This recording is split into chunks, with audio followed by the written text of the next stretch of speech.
चलो बुद्ध की ओर। बुद्ध और उनका धम्म। बाबा साहेब डॉक्टर भीमराव अंबेडकर लिखित। ऑडियो एडिटर मनोज कुमार बौद्ध। नमो बुद्धाय। नमो बुद्धाय। बुद्ध और उनका धम्म। बाबा साहेब डॉक्टर भीमराव अंबेडकर।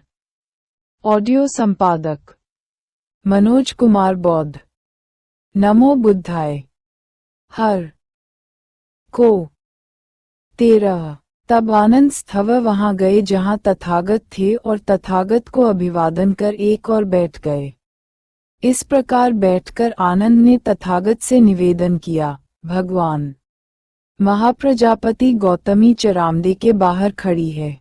उसके पांव सूजे हैं, उन पर धूल चढ़ी है, चेहरा दुखी है, आंखों से आंसू बह रहे हैं, क्योंकि तथागत स्त्रियों को घर से बेघर हो तथागत के धर्म और विनय के अनुसार प्रव्रजित होने की आज्ञा नहीं देते। भगवान, यह अच्छा हो यदि महाप्रजापति गौतमी की इच्छा के अनुसार स्त्रियों को भी प्रव्रजित होने की आज्ञा मिल जाए। 14। क्या महाप्रजापति गौतमी ने तथागत की विशेष सेवा नहीं की है जब मौसी की हैसियत से तथागत की माता का शरीरांत हो जाने पर वह अपने स्तन से ही तथागत को दुग्धपान कराती रही है? यह अच्छा होगा, भगवान, यदि स्त्रियों को भी घर से बेघर हो तथागत के धर्म और विनय के अनुसार प्रव्रजित होने की अनुज्ञा मिले। 15। आनंद, रहने दो, तुम्हें यह न रुचे कि स्त्रियों को भी प्रव्रजित होने की अनुज्ञा मिले।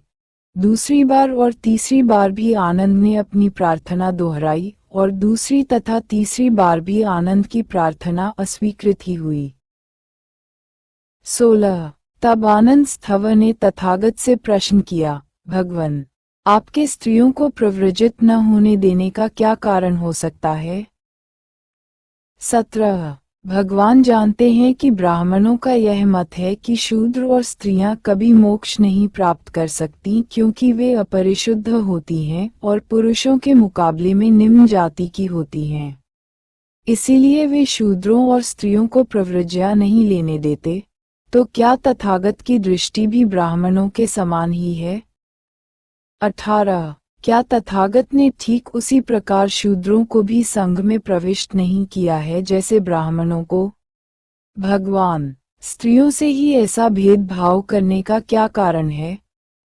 19। क्या तथागत का यह मत है कि तथागत के धम्म और विनय के अनुसार चलकर स्त्रियां निर्वाण प्राप्त नहीं कर सकीं? 20। तथागत बोले, आनंद, मुझे गलत तौर पर मत समझो। मेरा मत है कि पुरुषों की तरह ही स्त्रियां भी निर्वाण प्राप्त कर सकती हैं। आनंद, मुझे गलत तौर पर मत समझो। मैं पुरुषों को स्त्रियों की अपेक्षा किसी भी तरह विशेष नहीं मानता। महाप्रजापति गौतमी की प्रार्थना को जो मैंने स्वीकार नहीं किया है, वह स्त्रियों को पुरुषों की अपेक्षा हेय समझने के कारण नहीं, बल्कि व्यवहारिक कारणों से ही। 21। भगवान, मैं बड़ा प्रसन्न हूँ कि तथागत ने मुझ पर यथार्थ कारण प्रकट कर दिया है। लेकिन क्या व्यवहारिक कारणों से महाप्रजापति गौतमी की प्रार्थना सर्वथा अस्वीकृत होनी चाहिए? क्या ऐसा करने से लोग धम्म की निंदा नहीं करेंगे? क्या लोग ऐसा नहीं कहेंगे कि तथागत के धम्म विनय में पुरुषों की अपेक्षा स्त्रियों को हेय माना जाता है? क्या जिन व्यवहारिक कठिनाइयों की तथागत को चिंता है, उनसे बचने के लिए कुछ नियम नहीं बनाए जा सकते? 22। अच्छा, आनंद, यदि महाप्रजापति का इतना आग्रह है कि मेरे धम्म विनय में उन्हें प्रव्रजित होने की अनुमति मिलनी चाहिए, तो मैं इसे स्वीकार करता हूँ। लेकिन इसके लिए महाप्रजापति गौतमी को स्त्रियों की ओर से 8 बातें स्वीकार करनी होंगी और स्त्रियों से उनका पालन कराना भी उसकी जिम्मेदारी होगी।